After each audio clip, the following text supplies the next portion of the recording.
Salut, ça va bien, j'espère. Moi, je vais hyper bien par la grâce de Dieu. Avant d'entrer dans le vif du sujet de cette vidéo, je vais dire deux, trois choses. Donc, à cause du grand bouleversement, déménagement et tout ça qu'il y a eu récemment dans ma vie, je vais juste faire mes vidéos sur ce format-ci pour un bon bout de temps. Donc, je n'aurai pas mon micro et je ne pourrai pas, après, modifier les vidéos, mettre les titres, les versets comme je mets souvent là. Voilà, manque de temps et d'autres choses, d'autres petits soucis. Ceci étant dit, le Seigneur m'a mis à cœur de méditer pour cette période-ci dans les évangiles, notamment l'évangile selon Jean. Et par sa grâce, je redécouvre en fait le livre et dont j'ai voulu partager en fait certaines réflexions voilà, que j'ai trouvées pertinentes. C'est ce que je vais faire sur cette période-ci. Donc, si par hasard, tu es actuellement en train de méditer dans l'évangile selon Jean, on pourra peut-être avancer ensemble. Donc, le syndrome de Stockholm spirituel. Le syndrome de Stockholm, déjà, c'est quoi normalement? C'est une condition psychologique, une pathologie, une maladie au cours de laquelle un individu A qui a été séquestré, torturé, retenu en otage par un individu B finit par développer de l'affection, de l'empathie pour l'individu B. Voilà, donc au lieu d'avoir de l'aversion, de vouloir tout faire pour s'éloigner, fuir la personne, tu finis par, a fini par en fait apprécier, aimer, comprendre B qui pourtant veut sa destruction, qui le torture, qui lui fait du mal. Qu'est-ce qui m'a fait penser à ça?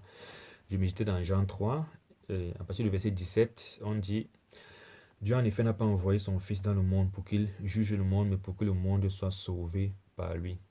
Et donc je pense au fait que si Jésus, le message que Jésus apportait quand il venait dans le monde, c'était vraiment de dire que vous êtes des pécheurs et je viens pour vous envoyer en enfer, je viens pour vous condamner. J'aurais compris en fait qu'on rejette Jésus-Christ et son message parce que personne n'apprécie ce type de personne et de message qui nous condamne et tout. Mais la Bible dit qu'il ne vient pas en fait pour ça. Il vient plutôt pour nous sauver. Et donc, qu'est-ce qui peut expliquer rationnellement, bien logiquement, qu'on refuse une telle offre? C'est pour ça que me fait penser au syndrome de Stockholm. Parce qu'en gros, Jésus nous sauve en fait du péché, n'est-ce pas? Parce que à cause du péché, malheureusement, déjà on meurt physiquement. Et à la fin du monde, il y a un jugement et on va mourir. Donc le péché, c'est un peu comme ce bourreau en fait là, qui nous maltraite, qui nous torture, qui nous rend esclaves. Quelqu'un dira, je ne suis pas esclave du péché, voilà. Déjà, c'est faux. D'emblée, c'est faux parce que tout le monde sait que il ne peut pas s'empêcher de faire le mal et qu'il n'est pas une bonne personne, etc., etc. Mais la Bible dit également que celui qui livre ses membres en fait au péché est esclave du péché. Donc, comme il a rien dit, parce qu'on ne peut pas s'empêcher de pécher, on est esclave du péché.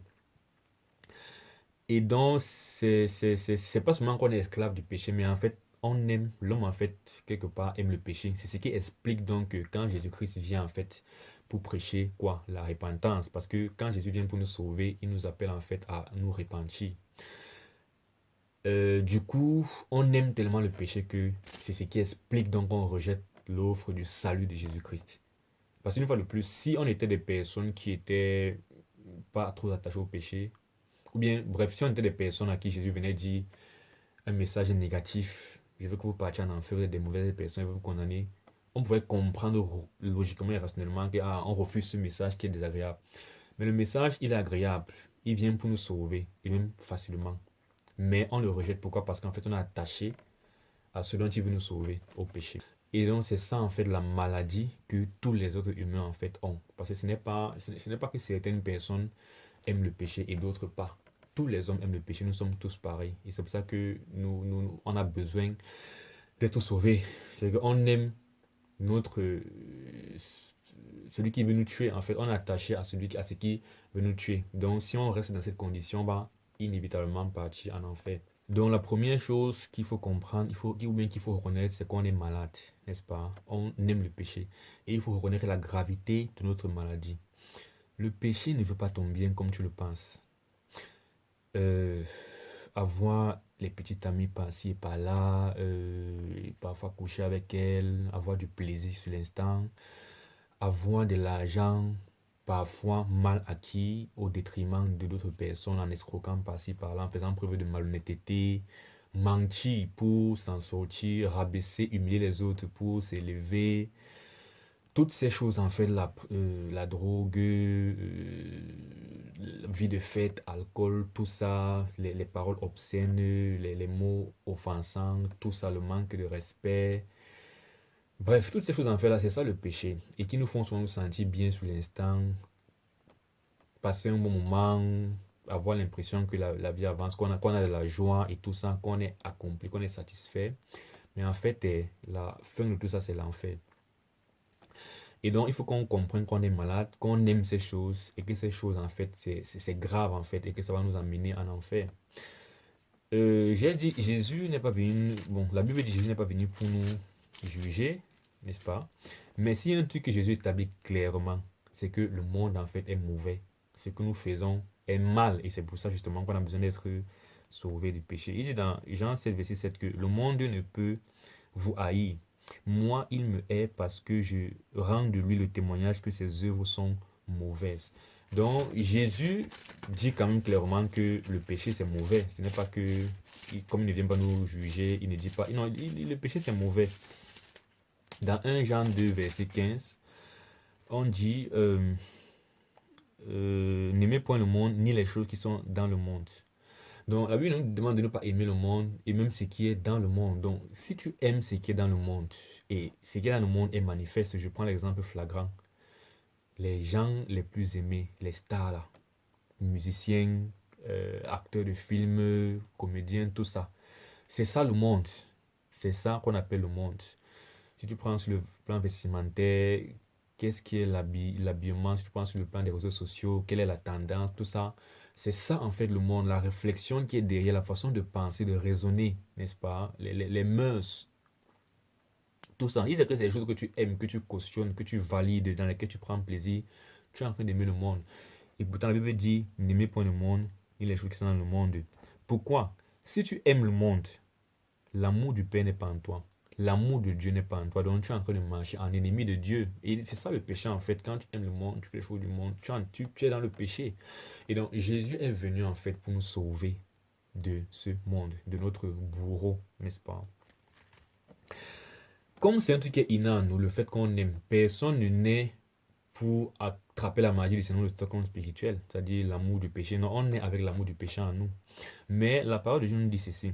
Si on invoque le nom de Jésus-Christ, en fait, on peut être sauvé. Si on reconnaît que Jésus-Christ est venu mourir pour nous, déjà on reconnaît que nous sommes des pécheurs et qu'on a besoin d'être sauvés, qu'il est venu mourir pour nous. Par la grâce de Dieu et par le miracle du Saint-Esprit qui entre dans les cœurs, on peut avoir un cœur transformé et donc avoir des affections différentes, n'est-ce pas? Donc dans Jean 3, verset 18, il dit, celui qui croit en lui, en Jésus-Christ, n'est point jugé. Voilà. Mais celui qui ne croit point est déjà jugé parce qu'il n'a pas que le nom du Fils unique de Dieu. Et ce jugement est que la lumière étant venue dans le monde, les hommes ont préféré les ténèbres à la lumière parce que leurs œuvres étaient mauvaises. Donc, tout le monde aime en fait ces œuvres de ténèbres. Mais lorsque tu écoutes le message de l'évangile, si tu invoques le nom, on dit quiconque invoque le nom du Seigneur Jésus-Christ sera sauvé. Si tu invoques son nom, tu pries, tu dis Seigneur Jésus-Christ, sauve-moi, je suis un pécheur qui mérite l'enfer. Mais tu es venu pas pour me condamner, mais pour me sauver de cet enfer et de mon péché, sauve-moi. On sera sauvé. Et dans le salut, donc c'est ça, c'est par la grâce de Dieu. C'est un don que Dieu nous a fait. Malgré qu'on marche en ennemi de lui, malgré qu'on a aimé le monde depuis notre renaissance et qu'on l'aime dans le temps présent, on dit que Dieu, sans tenir compte des temps passés d'ignorance, annonce à tous les hommes qu'ils aient à se repentir. On peut se repentir aujourd'hui, recevoir Jésus-Christ et être sauvé. Donc voilà, du moins c'est cet aspect d'amour du péché en fait qui justifie le refus en fait de la grâce et du salut que j'ai plus compris dans le fait qu'on dit que explicitement Jésus-Christ n'est pas venu pour nous condamner mais pour nous sauver. Et donc qu'est-ce qui explique donc qu'on refuse Jésus-Christ et son offre? C'est parce qu'on est trop attaché en fait au salut dont il veut nous sauver. Et on a donc besoin en fait de comprendre ce message, cette réalité que vraiment il nous aime, il vient pour nous sauver et donc d'invoquer son nom. Et comme ça, il va nous sauver.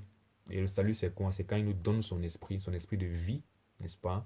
Et qui va donc transformer le cœur qui est attaché au péché et rendre ce cœur attaché en fait aux choses spirituelles, aux choses saintes, etc., etc. Pierre a dit, je vous en conjure de vous abstenir des convoitises charnelles qui font la guerre à votre âme.